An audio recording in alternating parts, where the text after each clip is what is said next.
Quando eu cheguei aqui, quando eu conheci os irmãos aqui, não só aqui, mas em outros lugares também, era perceptível que Deus estava se movendo, que Deus estava trazendo assim, uma mensagem de quebrantamento, de arrependimento, e aquele quebrantamento lá na vida do meu pai, da minha mãe, sofrimento, que se passou, aquilo me marcou, de alguma forma. Eu creio que ali aconteceu um episódio muito interessante que envolve essa minha carreira, essa vida no Espírito que comecei a experimentar.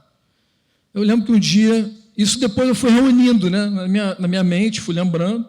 Eu lembro que um dia nós estávamos no hospital, lá na Glória, minha mãe vai lembrar, Beneficência Portuguesa, e aí, minha mãe, para quem conhece, minha mãe, ela é quietinha, né, fica na dela e tal, ela não é muito, não vem aqui tanto falar, mas naquele tempo aconteceu uma coisa assim que eu achei muito esquisito, porque minha mãe, enquanto a gente orava, eu, minha irmã e minha mãe, não sei onde que estava Mateus, devia estar com alguém, era muito novo, e nós começamos a orar e Deus tomou a vida da minha mãe, assim, de uma forma como se fosse o próprio Deus falando, sabe? Aquela coisa assim, da palavra de conhecimento mesmo, como que o Franco falou aqui ontem, e pegou assim, minha mãe começou a falar e profetizou na nossa vida.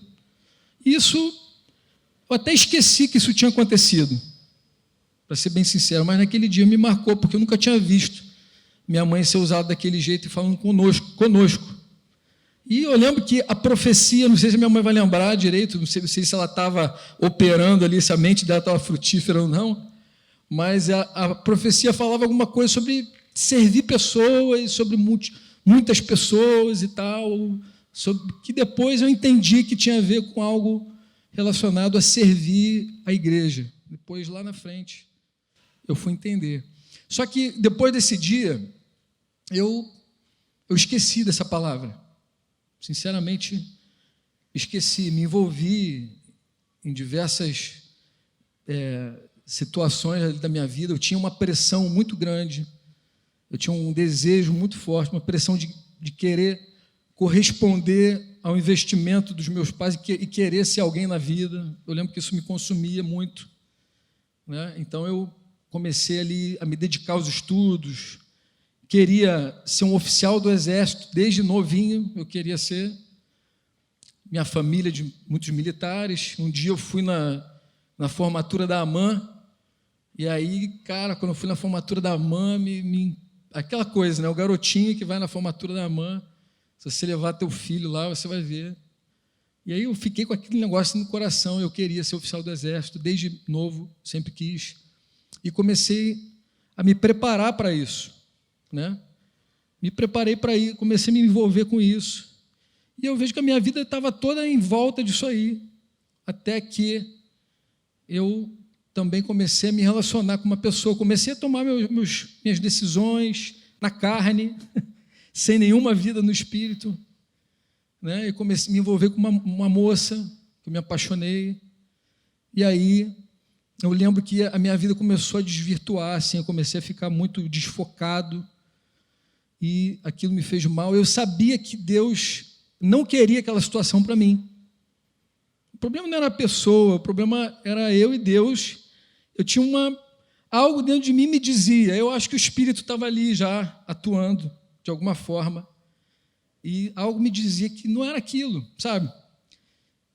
E eu comecei a mentir para meus pais, comecei a mentir para meus pais, comecei a me afastar deles e tal, porque eu sabia que aquele caminho não era um caminho de sabedoria. Até que um dia eu lembro assim perfeitamente, eu sempre conto essa história, de que eu tinha mentido para os meus pais, eu estava muito pesado, e hoje eu sei quem que estava fazendo algo dentro de mim.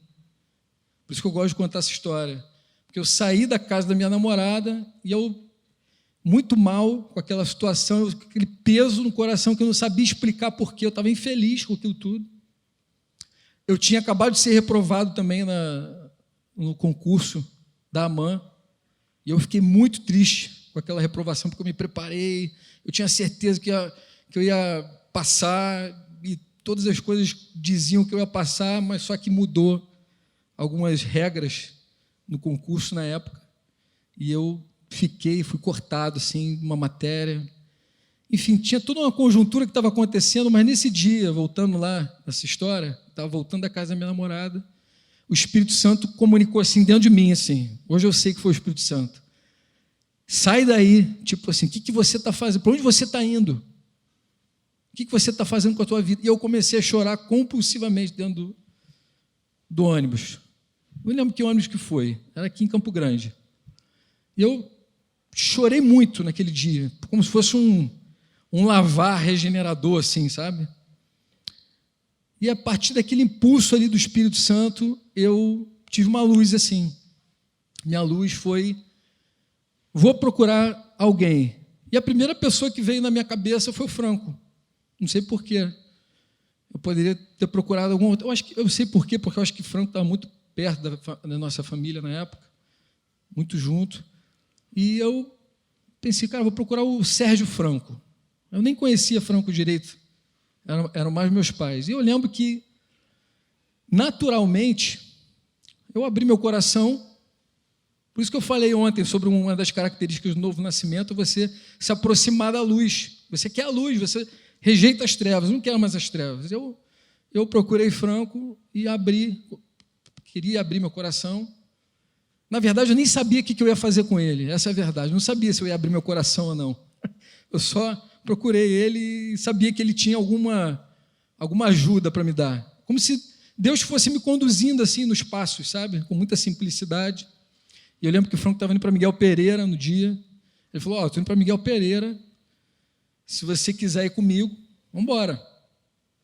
Aí a gente vai conversando na viagem. Aí fomos eu e ele, não sei se tinha mais alguém também na viagem. E durante a viagem foi um bálsamo, assim, onde Deus começou a fazer muita coisa na minha vida, a ministrar na minha vida. E eu tinha, assim, o Franco não me deu nenhum caminho. Sim, vai lá e faz isso, vai lá e confronta, vai lá e confessa, vai lá. Não, o Franco não me deu nenhum caminho assim específico, mas eu sei que eu saí desse tempo com ele já decidido a algumas coisas. Muito impressionante, assim, foi uma reviravolta. Eu cheguei, o Franco me deixou perto da onde essa moça estudava, e eu falei assim, quer saber? Eu vou lá agora, eu vou puxar ela e vou falar que não tem mais como a gente permanecer. Eu sabia que aquele relacionamento não era para aquele momento, não era o que Deus tinha para mim. E eu, naquele impulso, fui lá, abri meu coração, falei, olha, Deus não... Está claro para mim que não é o tempo. Aí começou todo um processo, né? Choradeira, choro para cá, choro para lá, porque eu gostava da pessoa. Eu tinha sentimento. Não foi um negócio que eu fiz assim, não quero mais, desisti. Não, foi uma renúncia. Foi uma renúncia. Então, foi uma renúncia que eu precisei fazer e que eu vejo assim que o Espírito foi guiando minha vida. Eu não sei se eu fiz da melhor forma, mas eu fui fiel àquilo que eu sabia que estava no meu interior, que estava dizendo que eu precisava fazer. E depois tudo isso ficou confirmado quando eu abri, quando eu pedi ajuda, e outras pessoas me ajudaram, pessoas mais maduras, entraram na minha vida e me ajudaram. E a partir disso aí começou uma jornada muito interessante, porque eu costumo dizer o seguinte, hoje, eu sou um pastor, estou no ministério integral, mas isso nunca passou pela minha cabeça, nunca passou. Nunca foi uma coisa que eu contemplei para mim. Muito pelo contrário, eu falei para vocês já o que eu queria ser, queria fazer, né, da vida.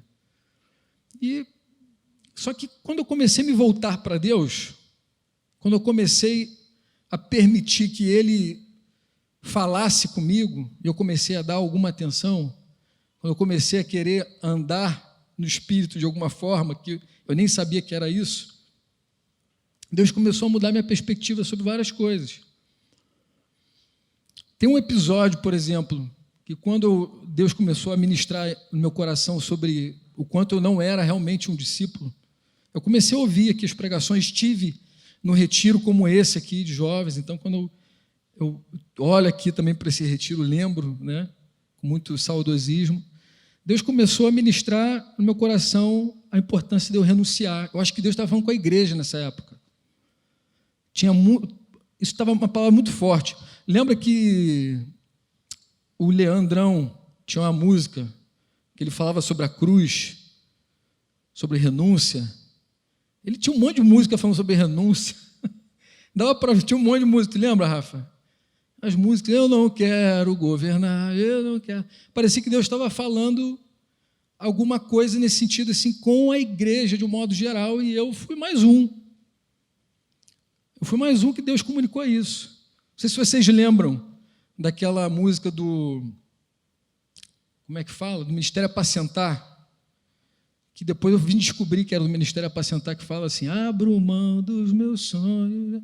Eu ouvi aquela música numa fita cassete, em que outra pessoa estava cantando, nem era eles. Alguém ouviu, acho que foi até o David Kinlan, que eu comecei a escutar muito David Kinlan quando eu me voltei para o Senhor, me ajudou, e acho que ele estava cantando essa música. Cara, essa música entrou uma espada dentro de mim, assim. A necessidade que eu tinha de renunciar para conhecê-lo, para conhecer a Deus. E esse tema da renúncia ficou muito forte. O que eu tinha para renunciar? Eu era um jovem saindo da adolescência e eu vi que o que eu tinha para renunciar realmente eram os meus planos, que é o que essa música fala, né? Os meus sonhos. Os meus sonhos, os meus planos, porque é o que eu tinha para renunciar. Não tinha nada de concreto. Eu até achava, o que eu tenho para renunciar? E aí eu comecei a ver que era a renúncia de mim mesmo, do meu sonho, do meu plano, meus projetos. Eu era um cara cheio de projetos. Eu olho para o meu irmão hoje, por exemplo, meu irmão é muito parecido comigo nesse sentido. Ele tem várias ideias, projetos e tal, papá. E eu era esse cara. E eu estava ali, naquele momento, ali, né, vivendo aquele avivamento de Deus. Quanto tempo já que eu estou aqui? 20 minutos? Para eu não me perder na hora. Eu estava vivendo aquele momento, eu entendi que Deus queria que eu renunciasse os meus planos e os meus sonhos. E aí, um dia, eu comecei a me envolver com a obra de fazer discípulos naturalmente. Comecei com um desejo assim de servir as pessoas, de me aproximar, de estar perto, de evangelizar. Eu comecei a pregar para os meus vizinhos. Nunca tinha falado nada para os meus vizinhos, mas eu entendi, cara, eu tenho que falar alguma coisa com eles. E eu comecei a juntar meus colegas, tentar juntar eles. Consegui uma vez, consegui outra e tal. E aquele fogo dentro do meu coração ardendo nesse sentido de servir a Deus, mas eu só queria ser uma pessoa normal, assim, um cristão normal, um discípulo de Jesus normal. Mas só que nesse ínterim, eu vejo que Deus foi colocando na minha frente, um trem estava passando, um bonde estava passando. O Franco costuma usar essa expressão, né, de que o CTM, por exemplo, foi um bonde que passou, e é verdade. Nessa época tinha o CTM, que não tem mais hoje aqui. Acho que o presbitério fez por 3 anos o CTM. Acho que foi 3 ou 4, não me lembro agora. Mas eu sei que nessa ocasião eu me sinto assim como se fosse aquele cara, para onde eu vou? Tipo, de outra volta confuso, aquela figurinha assim, e daqui a pouco o Espírito me faz entrar, tipo, algo passou na minha frente, assim, mas a história para eu poder conceber a ideia de entrar num CTM da vida foi muito interessante, porque Deus começou a me colocar uma carga dentro de mim de pastorear pessoas que nunca havia existido essa carga. E eu lembro que eu fui até o sítio, eu comecei a ter que compartilhar, a sentir a necessidade de compartilhar isso com algumas pessoas, principalmente com a minha família. E eu sabia que a pessoa mais pedreira para poder compartilhar sobre isso era o meu avô, meu vozinho Levi, está com 91 anos hoje. Meu avô, ele me influenciou muito. Eu estava sempre muito perto dele e eu considerava muito o que ele pensava. Meu avô Levi. E eu lembro que eu fui até o sítio, onde eles tinham um sítio, Miguel Pereira, e eu estava lá com ele, assim, e ele estava se desfazendo de uns livros. Olha que coisa interessante, Marcelo. Ele estava se desfazendo de uns livros, que ele já nem acreditava mais naquela teologia que estava naqueles livros. Meu avô é um leitor. Meu avô, acho que aprendeu a ler e escrever de verdade lendo a Bíblia. E se tornou um leitor profundo, assim. Ele gosta muito de ler. E ele tinha uma caixa de livros assim que estava se desfazendo. E eu lá conversando com meu avô, sei lá o que eu estava falando, não lembro agora.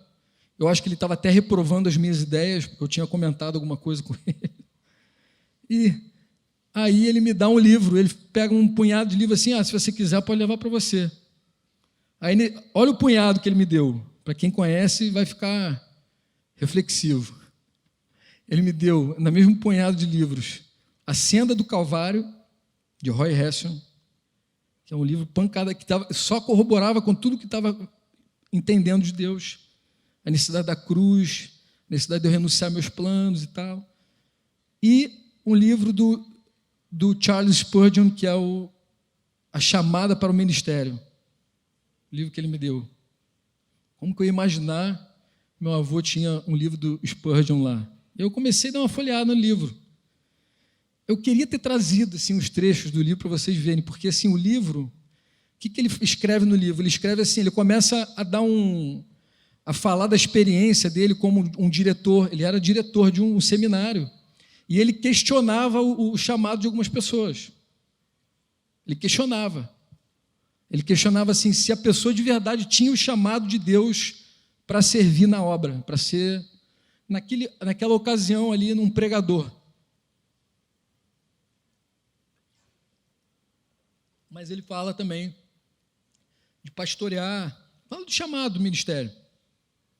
E aí ele começa a descrever, assim, nos textos ali que você vai lendo, alguns parágrafos, foi como se fosse uma flecha dentro de mim, tipo, cara, Deus está falando comigo. Sabe aquela sensação? Caraca, Deus está falando comigo. Olha o que esse cara está falando. E ali eu tive uma certeza de que Deus estava me chamando para o ministério. Cheguei num retiro, isso já foi em 2004, e o presbitério estava falando do CTM. Então, ali eu entendi que eu tinha que atender. O presbitério convidando, falando do chamado. E eu pensei, cara, se isso for de Deus, vai ter que inclinar o coração do meu pai. Seu Ideraldo não queria. Seu Ideraldo ficou meio, não, você tem que... Ele tinha os motivos dele que eu entendo ele, eu entendo. Hoje, se meu filho falasse comigo a mesma coisa, eu ia ter alguns cuidados parecidos com eles, mas eu sei que o meu pai ficou meio assim. A princípio, eu falei, cara, então, eu era muito novo, tinha acabado de tudo acontecer, será que não estava sendo aquela emoção, aquela coisa emocional, né? Eu acho que tinha que ter esse cuidado mesmo. Graças a Deus por isso, pelo zelo dele. Mas aí, beleza, eu falei com ele, ele tinha reprovado, até que ele me procurou e falou, não, Deus falou contigo mesmo, vai lá, tal, me liberou. Aí as coisas começaram a acontecer. E por que eu estou contando um pouquinho da minha história para vocês? Porque eu acredito que a minha vida no Espírito ela está recheada dessas coisas assim, dessas circunstâncias, e que Deus, Ele comunica e Ele quer guiar a vida de alguém, e que se a pessoa não tiver a disposição de entender, de decodificar o que Ele está falando, não tiver essa capacidade de decodificar, essa pessoa perde um time na sua vida, perde tempo. A vida no Espírito tem a ver com você estar no lugar certo, na hora certa. É um impulso que Deus gera dentro de você. Eu diria, inclusive, que a vida no Espírito ela é um caminho, ela é um processo. Eu falei que eu queria só fazer alguns comentários aqui com vocês sobre esse tema da vida do Espírito, baseado na minha experiência, na minha vida, como eu vejo Deus me ensinando a andar no Espírito. Eu vejo que esse é um processo em que, às vezes, você não tem nem consciência, mas que a gente primeiro precisa... Assim, eu não entendia bem as coisas do Espírito, não entendia bem. Sendo bem sincero para vocês, eu não sabia os textos, mas eu sabia o seguinte, Deus está comunicando, Deus está falando, a voz dele é eloquente, e eu preciso atinar para isso, eu preciso sintonizar, porque senão o tempo vai passar, aí entra essa questão do time, o tempo vai passar e eu posso ficar perdido. Porque eu tenho conhecido pessoas perdidas porque insistem em viver uma vida na carne. Insistem em viver uma vida na carne. E estão colhendo, como consequência disso, a desorientação. Gente, eu valorizo muito a orientação, eu saber onde eu estou. Talvez seja até uma questão de controle, mas uma das coisas que eu valorizo muito da minha relação com Deus é saber que Deus me guia. Não sei vocês. Eu diria o seguinte, eu lembro de um salmo que me marcou, o Salmo 32, versículo 8, é uma promessa maravilhosa que diz assim: instruir-te-ei e te guiarei, e sob as minhas vistas te darei conselho. Sobre minhas vistas. Aí depois eu acho que ele fala sobre não sejais como cavalo, como a mula, que precisa de cabresto, que precisa tomar varada para poder aprender. Mas ele fala: eu te instruirei, te ensinarei o caminho que você deve seguir. Sob as minhas vistas lhe darei conselho. Isso fala de um percurso, fala de um caminho. Então a vida no Espírito, ela é um caminho em que, em alguns momentos, você perde um pouco a conexão.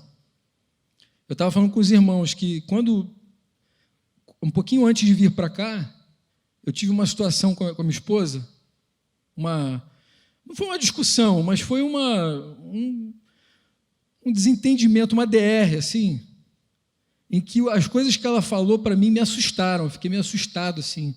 Quem conhece a Isa sabe, a Isa é muito autêntica, muito verdadeira, muito profunda, e ela fala, assim, das coisas que ela sente, que ela pensa com muita facilidade, e às vezes o que ela sente, o que ela pensa pode ser real, pode ser verdadeiro, tem coisas que às vezes é só sentimento, e eu fico naquela tentando entender. E ela colocou algo para mim assim que eu fiquei, caraca.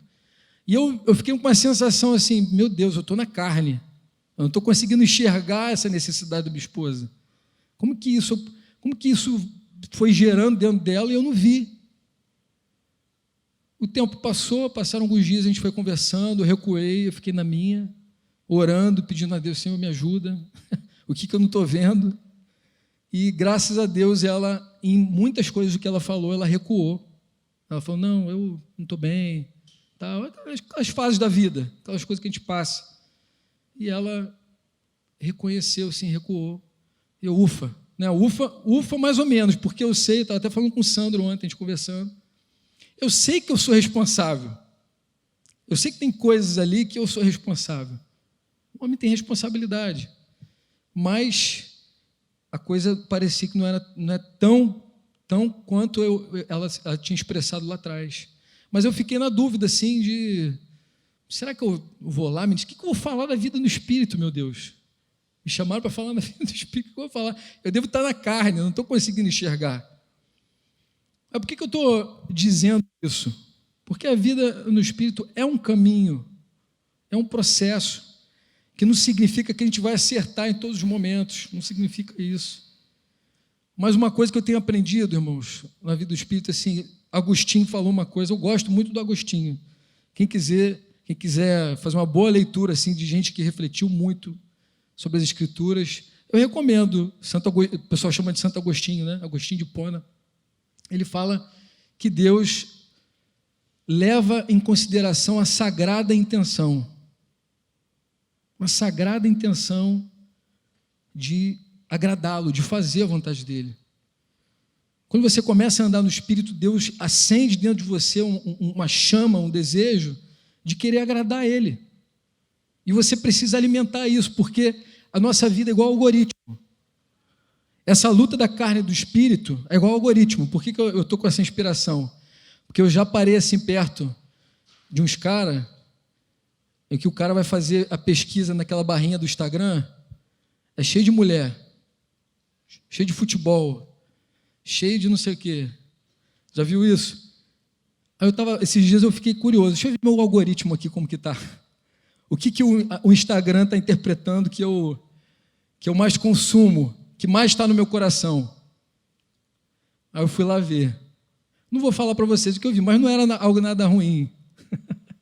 Era construção, eu gosto de seguir coisas de construção e tal. Embora eu não recomendo ninguém ficar gastando tempo no Instagram, homeschooling, coisas assim que eu me interesso. O nosso espírito é mais ou menos um algoritmo. Se você alimenta as coisas do espírito, você fica inclinado para as coisas do espírito. Se você alimenta as coisas da carne, você vai se fortalecer na tua carne. Inclusive, até queria pedir uma música. Queria que os caras da música... Rafinha está aí? Rafinha? Tá não? Débora vai lembrar. Débora fez assim, Débora vai lembrar essa música.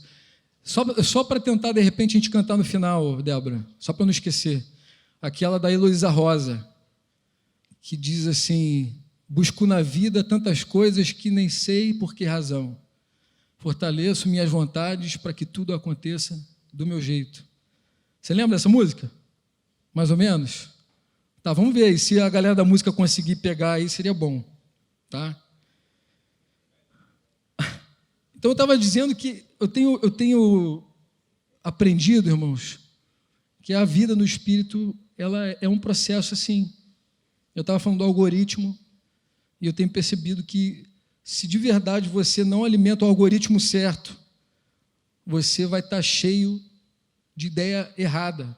E aí vai ser mais difícil você ser guiado pelo Espírito, você vai ser guiado pela carne.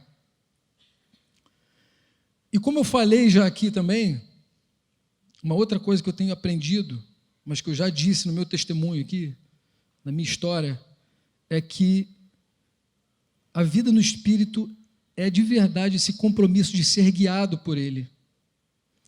Romanos capítulo 8, no versículo 14, Paulo dá uma declaração ali bem interessante em relação a isso, que eu acho que vale a pena a gente refletir. Pois todos os que são guiados pelo Espírito de Deus são o quê? Olha outra coisa interessante sobre o novo nascimento, né? É muito importante que a gente busque ser guiado, tenha esse desejo de ser guiado pelo Espírito de Deus de verdade. Eu vejo que o que me ajudou a começar a construir de alguma forma consistente a minha vida foi eu, com muita simplicidade, querer de verdade ser guiado por Deus. Às vezes a gente perde essa simplicidade de querer permitir que Deus guie a nossa vida. Isso, aí começa a nossa derrocata. Quando a gente começa a fortalecer as nossas próprias vontades mais uma vez. Isso aí é um perigo, um sinal de alerta. Olha o que diz Gálatas, capítulo 5, versículo 25.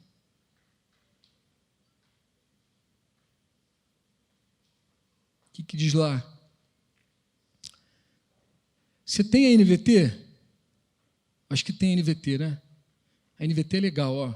Uma vez que vivemos pelo Espírito, sigamos a direção do Espírito em todas as áreas da nossa vida.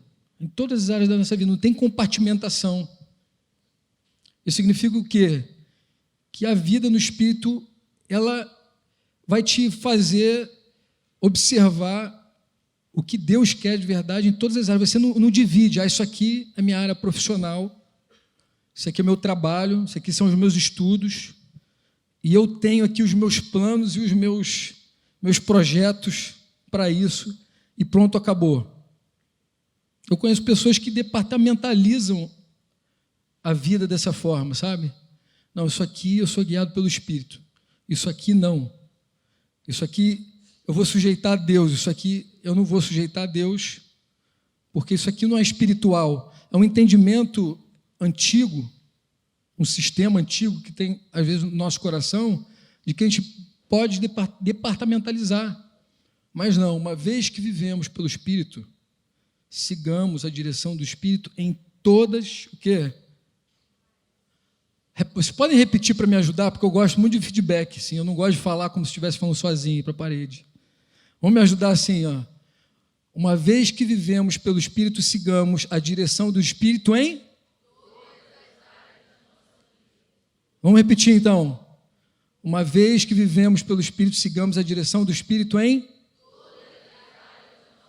em todas as áreas da nossa vida. Nós somos guiados por Deus por um impulso, por um desejo do Espírito, como eu estava falando para vocês, né? Tem um episódio em Atos, capítulo 19, versículo 21, é um episódio bem interessante, em que Paulo ele está em Éfeso, e aí começa uma revolução na cidade lá, as pessoas começam a se converter, começa a haver um arrependimento em massa, gente queimando o livro de artes mágicas e tal, se arrependendo ali dos seus caminhos, confessando publicamente, já colocaram, né? Confessando publicamente as suas más obras.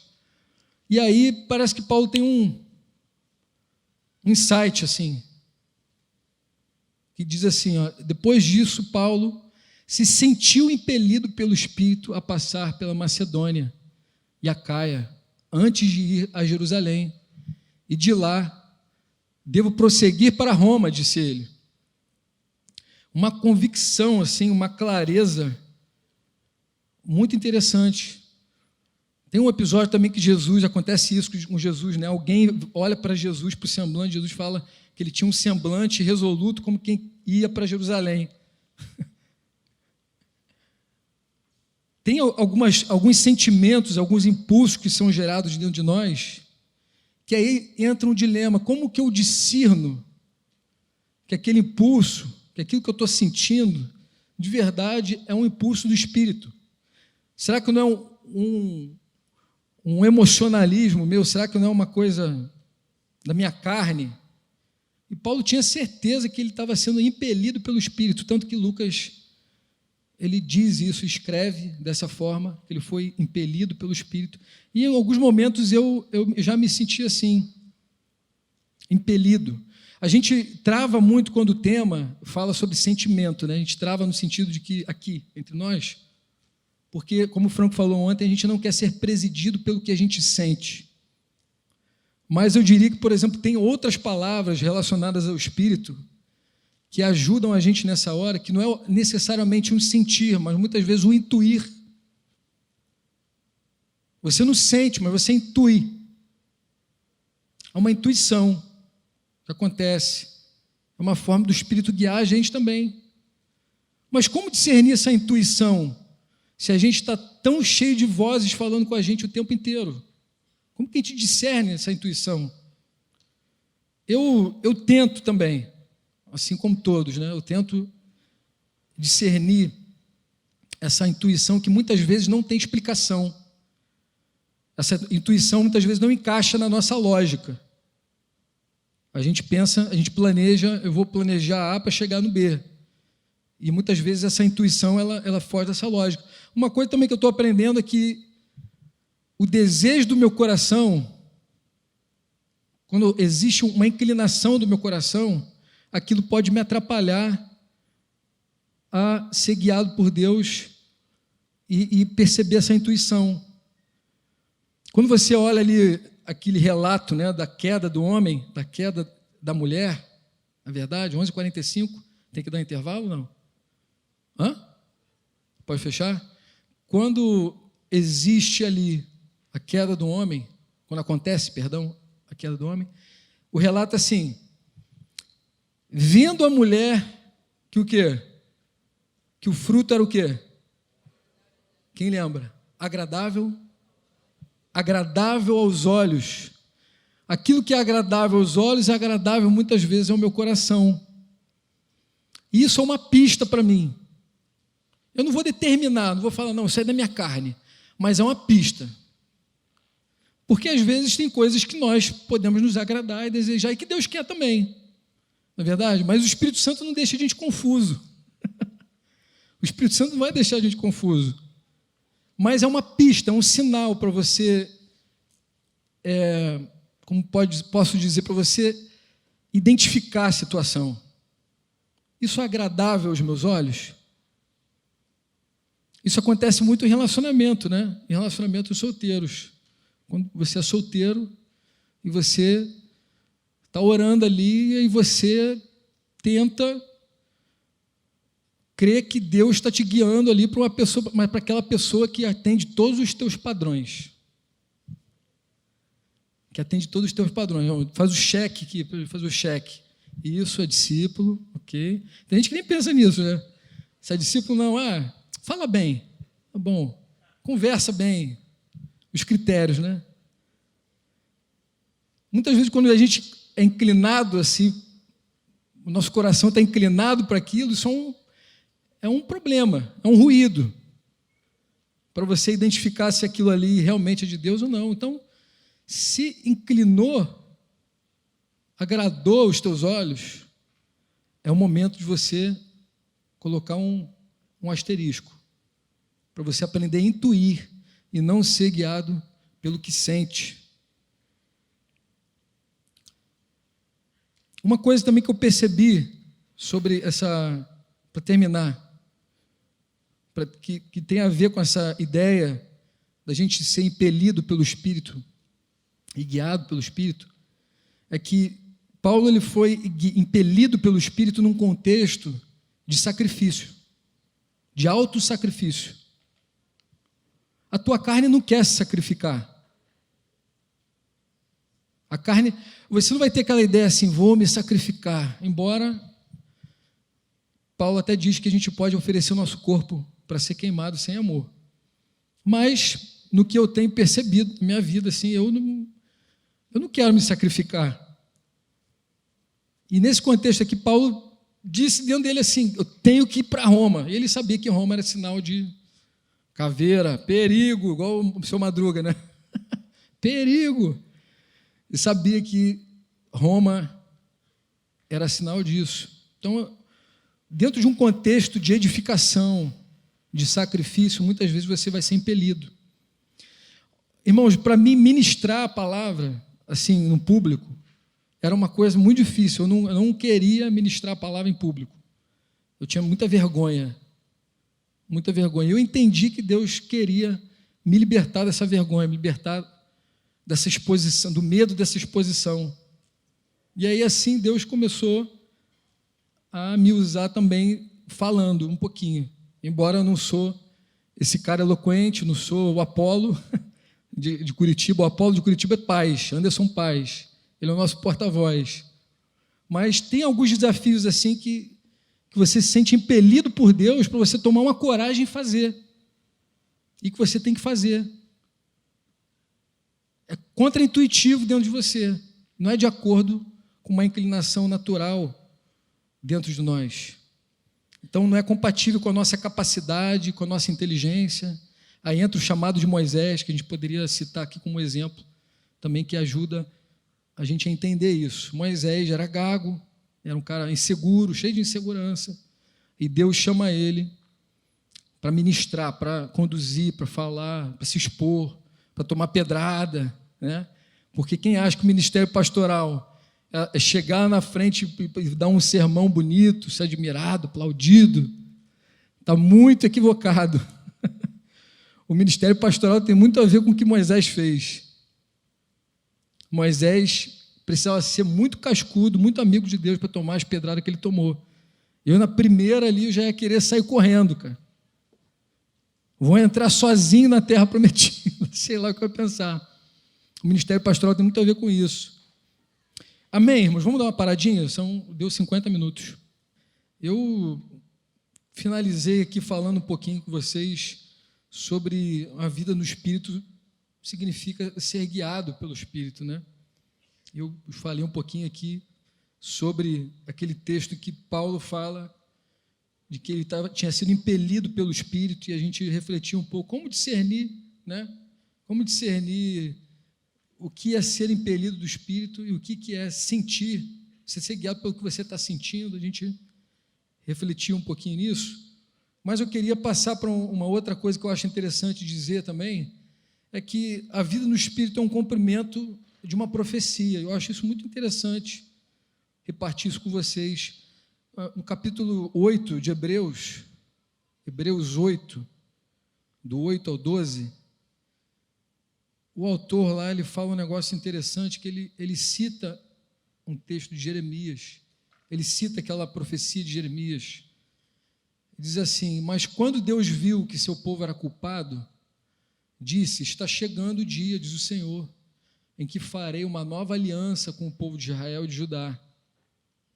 Não será como a aliança que fiz com seus antepassados, quando os tomei pela mão e os conduzi para fora da terra do Egito. Não permaneceram fiéis à minha aliança, por isso lhes dei as costas, diz o Senhor. Pode seguir, por favor. E esta é a nova aliança que farei com o povo de Israel, depois daqueles dias, diz o Senhor. Porei minhas leis em sua mente e as escreverei em seu coração. Serei o seu povo e eles serão o meu povo. E não será necessário ensinarem a seus vizinhos e a seus parentes, dizendo: você precisa conhecer o Senhor, pois todos, desde o mais humilde até o mais importante, me conhecerão. Só até aí está legal, está tranquilo.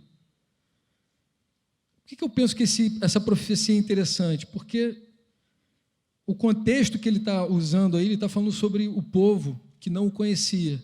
Fala dessa antiga aliança, onde o Espírito ainda não estava habitando dentro das pessoas, e elas não tinham a capacidade dentro delas de conhecer a Deus.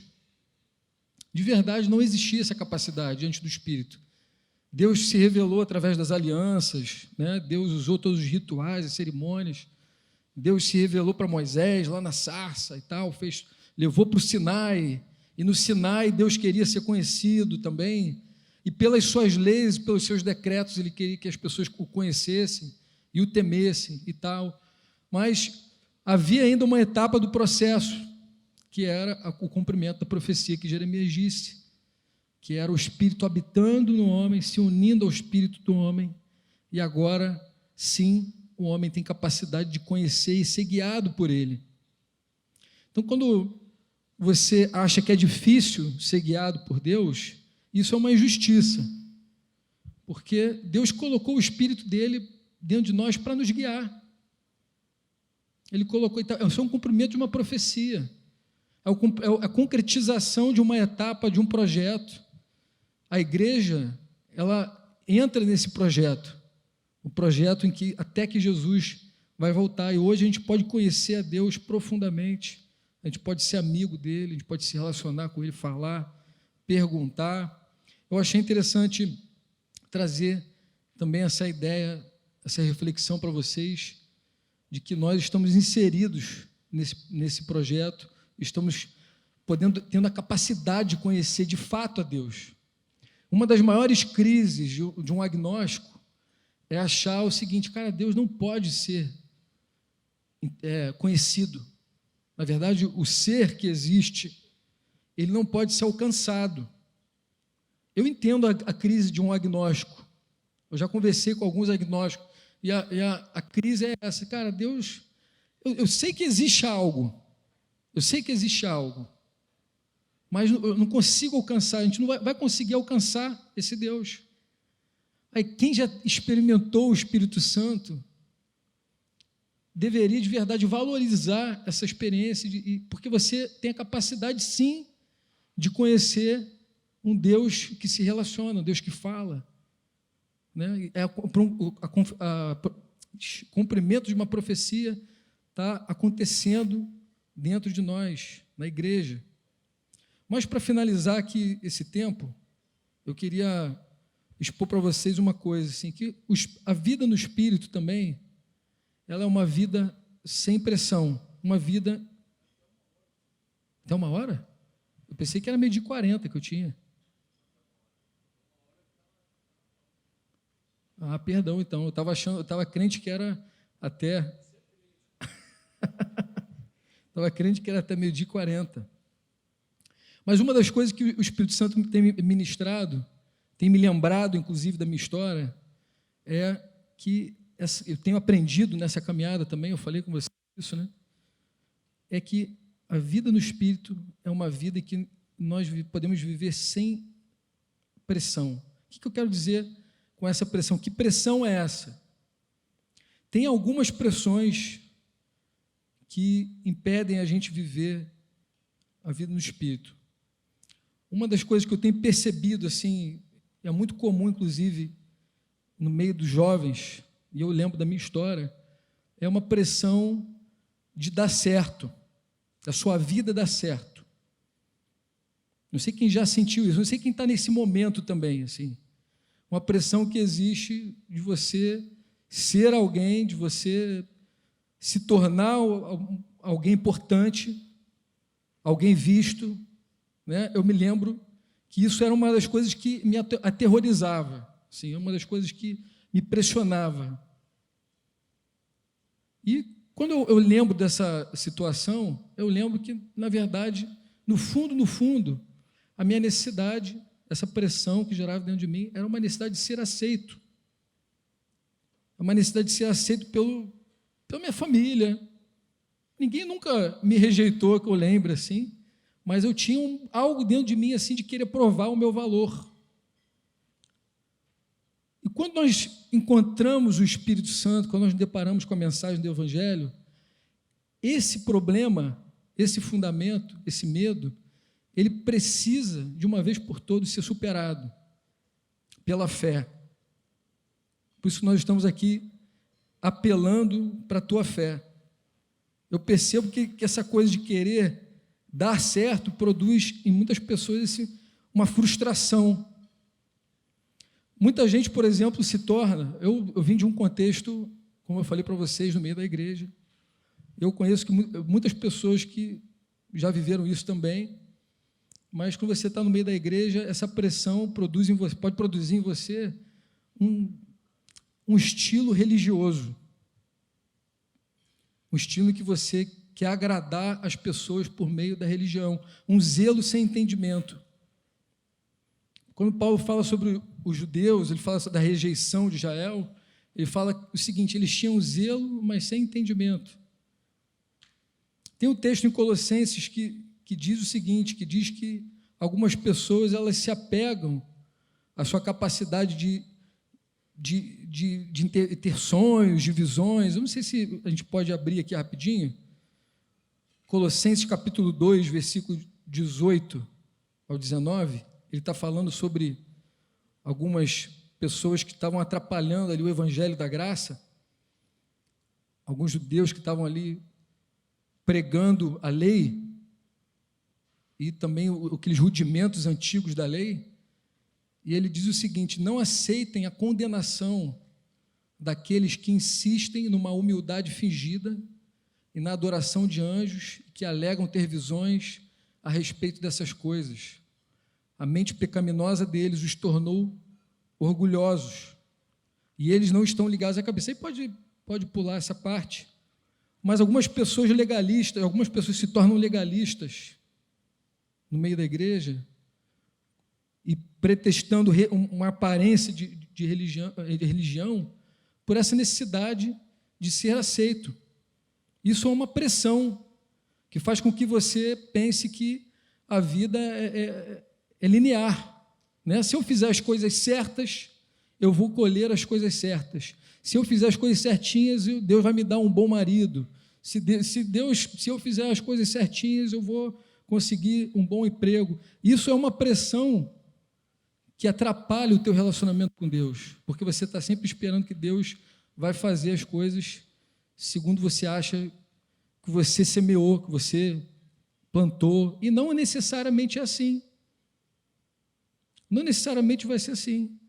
Os bons morrem, os bons adoecem, né? Pessoas boas, pessoas que fazem tudo certinho, casam errado,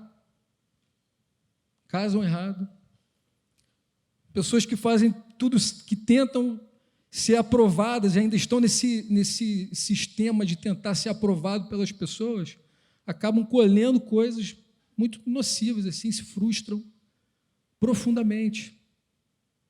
A vida no Espírito, não, a vida do Espírito, ela tira essa pressão, essa necessidade que você tem de mostrar uma coisa que você não é. A vida no Espírito faz com que você não tenha medo de verdade dizer o que você está sentindo, falar o que você pensa. Você começa a ficar livre desse medo de ser rejeitado. Você começa a ser livre dessa necessidade de ser aceito. Vocês conseguem me compreender?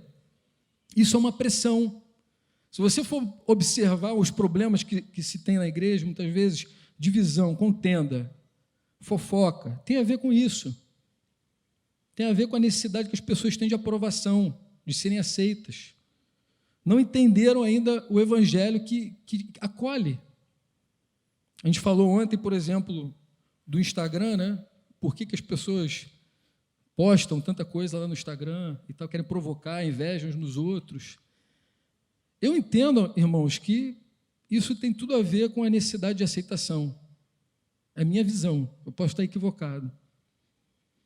Mas quando você tem a necessidade de tudo postar, de tudo mostrar, você fica viciado no like. Isso fala de uma necessidade que não está curada dentro de você.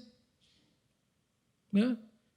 Se você tem esse problema também, você não vai confrontar o teu irmão, você não vai falar a verdade para ele, você não vai dizer o que você pensa sobre ele, porque você tem medo, você quer ser aceito, você tem essa necessidade. Agora, quando você tem isso resolvido dentro de você, e a vida no Espírito, para mim, tem a ver com essa cura que Deus quer produzir, você tem liberdade para falar com as pessoas, para se expressar, né, para dizer o que você pensa, e você não fica tentando achar uma forma de chamar atenção também no Instagram, e por aí vai. O Franco fala muito sobre o nome dele, né, o servo livre. Eu penso que essa vida no Espírito tem a ver com essa necessidade que você tem de você ser livre de verdade. Não é ser livre para ser quem você é, no sentido de se apegar a quem você é e não vou mudar por causa disso, mas você ser livre para errar também. Você não precisa agradar teu discipulador, você não precisa ficar preocupado em agradar as pessoas desse jeito, porque isso tem prazo de validade. Isso tem prazo de validade. Você vai querer agradar a tua família, você vai querer criar um estereótipo. Eu conheço pessoas que começam a querer romper com esse estereótipo de agradar a família, porque agora eu vou me libertar. E você vai para a faculdade, exatamente isso que se diz. Tipo, rompe com esse estereótipo que a tua família, essa pressão que a tua família coloca sobre você. Rompe com isso, mas essa pressão ela tem que ser resolvida no Espírito. Vocês conseguem entender o que eu estou dizendo? Deus em Cristo nos reconciliou consigo mesmos. O Evangelho é uma mensagem que fala de aceitação, mesmo quando nós éramos pecadores. Então, eu percebo que o tema da aceitação é um tema que produz um monte de comportamento em nós, que você vai ver, assim, no meio da igreja, alguns problemas, conflitos, e que isso é plenamente resolvido quando você sabe quem você é. Quando você tem clareza de que você de verdade foi aceito por Deus, pela fé, você se apropria disso. E eu tenho experimentado isso na minha vida, o quê? Eu tenho experimentado cada vez mais o como é interessante você viver uma vida livre do que as pessoas pensam. Eu precisei passar por algumas disciplinas, por exemplo, minha vida ficar exposta. Alguns erros que eu cometi que precisava realmente serem corrigidos e, cara, como foi bom para mim. Eu lembro uma vez que o Franco, a gente foi corrigir o irmão, acho que foi até o Cristiano. O Franco falou assim, é bom que tu vai ver que não morre. Ele ia ser exposto numa situação complicada. Não morre. Não morre. Jesus diz assim em João, no Evangelho de João, ele fala assim, como vocês podem crer se vocês buscam glória uns dos outros? Como podeis crer? E glória, se você for ler o texto ali, se você for ver, entender o que Jesus está dizendo, como vocês podem crer se vocês buscam o tempo inteiro ser aceito pelas pessoas, vocês buscam reconhecimento, vocês buscam visibilidade, ser visto. É muito legal quando você vê que alguém foi pacificado nisso, não tem mais necessidade nenhuma de provar nada para ninguém. Vive em paz, vive uma vida de descanso. Eu acho que isso deve ser um desafio, por exemplo, para o jovem que está hoje querendo escolher uma carreira, por exemplo. Eu contei aqui para vocês, eu comecei contando a minha história, né? Ninguém nunca me pressionou, meu pai nunca colocou assim uma faca no meu pescoço, tem que ser oficial do Exército. Nunca colocou. Mas tem pressões que você vai colocando sobre você mesmo, por causa da circunstância, você vai vendo que existe uma pressão para você ser determinada coisa. Embora eu não sei como está essa geração, né? Que às vezes eu percebo assim nessa geração uma falta de senso de responsabilidade, assim, de pensar no futuro, só pensa no agora, né? Eu, pelo menos na minha época, minha geração tinha muita preocupação com o futuro, com estabilidade, queria ser estável, queria exercer um cargo de autoridade na sociedade, essa coisa toda. Eu não sei como que está essa geração, talvez o top aí seja jogar videogame, seja disputar, ser gamer. Eu sei que muita coisa mudou. Esse senso de responsabilidade de um dia ter que sustentar uma família e tal, eu tenho visto pouco até isso. Né? As pessoas estão muito mais pensando no agora. Quer curtir agora. Hã? Não deixa de ser uma outra geração.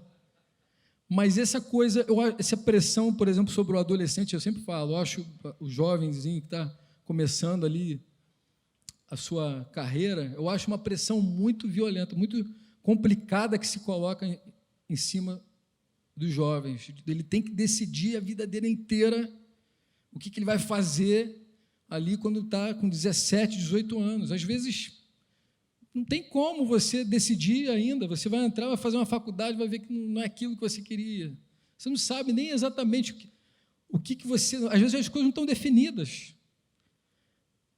E aí eu queria, assim, estimular, por exemplo, aos pais que não atrapalhem. Se tem pai aqui, eu sei que tem outros pais, não sei quem é pai aqui exatamente, não atrapalha, não coloca uma pressão de querer ver a vida resolvida, a vida do teu filho já resolvida desde cedo. Isso aí é uma pressão que você agrega, que você coloca sobre a vida do teu filho, que pode atrapalhar, pode distanciar ele completamente de Deus.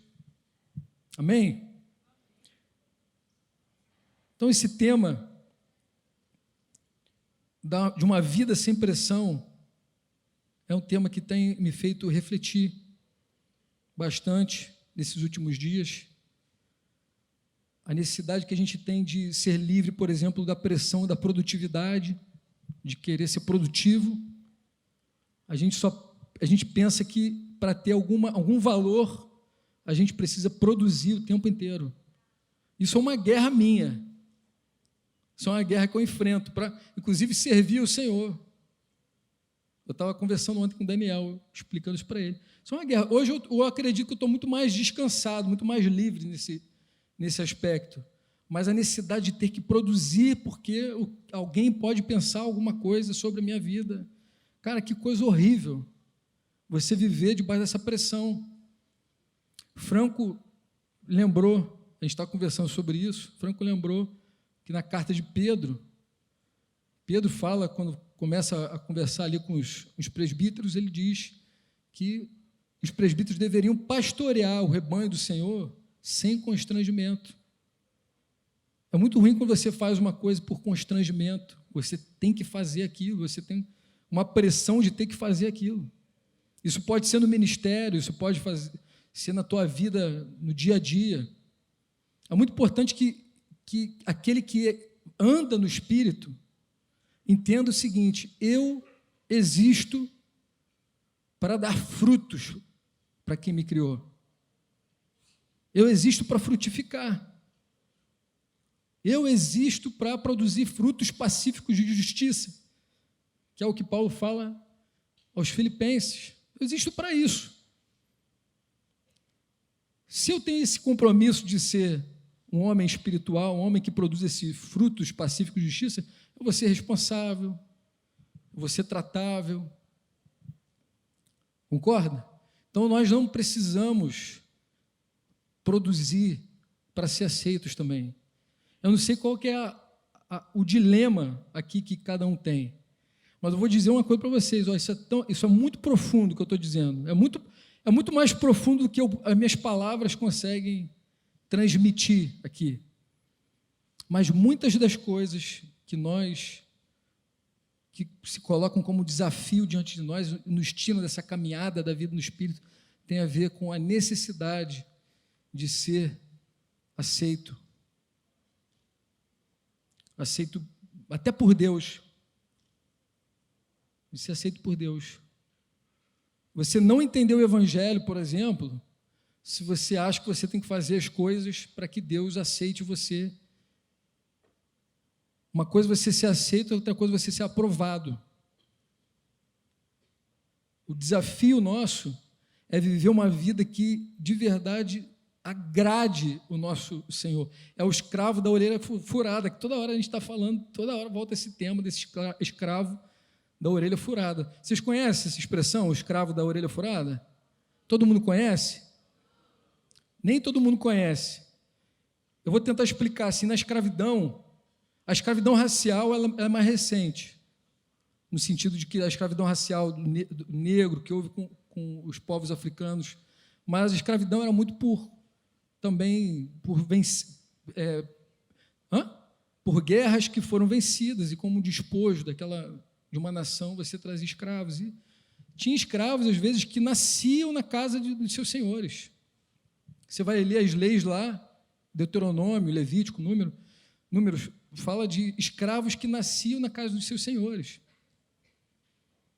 E, às vezes, o Senhor era como um pai, era tão bondoso, tão gracioso, que aquele escravo ele se identificava com o seu senhor. Então, o que ele tinha que fazer? Se fosse dado a ele a alforria, fosse dado a ele a liberdade, se ele não quisesse sair, se ele não quisesse experimentar daquela liberdade, ele ia lá e furava a orelha e aí colocava um brinco, algo era colocado, uma argola. Então, aí quem usa argola aí, colocava uma argola e isso era um sinal. Quem via aquele cara sabia que aquele cara era um escravo que voltou para o seu senhor. O Franco vai colocar uma argola ali, para ser o escravo da orelha furada. Servo livre. Então, esse servo, ele queria estar ali porque ele se agradava do seu senhor. Eu tenho ouvido muitas pessoas falarem, por exemplo, a gente conversou agora recentemente com alguns irmãos que têm falado muito sobre o termo Senhor, Franco. Alguns irmãos me falaram assim, a gente tem que tomar cuidado com esse termo Senhor, porque esse termo Senhor, ele carrega um sentido também meio pejorativo, assim, que a relação da pessoa é só de serviço, porque o Quírios, ele era o dono, e a relação de quem está do outro lado é um escravo, e a pessoa só se vê como escravo, e quer produzir para Deus, e acha que para ser aceito tem que fazer. E eu estava conversando com esse irmão, estava colocando sobre isso, eu falei, cara, eu entendo o teu cuidado, mas se você for entender também no contexto, se você for pegar o contexto ali, histórico e tal, um pai era um senhor. Um pai era dono dos filhos. Um pai era dono da sua filha. Uma filha não podia fazer um voto sem que o pai permitisse. A relação era uma relação assim. E Deus congrega nele alguns atributos. O Deus, o Pai, e Jesus, o Senhor, o seu Filho, o Senhor. Né? Mas, voltando ao que eu estava dizendo, uma vida no Espírito produz em nós um descanso, produz em nós uma liberdade de não ter mais que fazer nada para ser aceito. Nós servimos a Deus, nós servimos as pessoas porque queremos, porque o amor dele encheu o nosso coração. Amém? Então, dito isso, eu queria finalizar por aqui, não queria me estender mais, queria passar aí para os meus irmãos, porque senão eu me estenderia mais aqui, eu acho que já tu disse o que precisava dizer.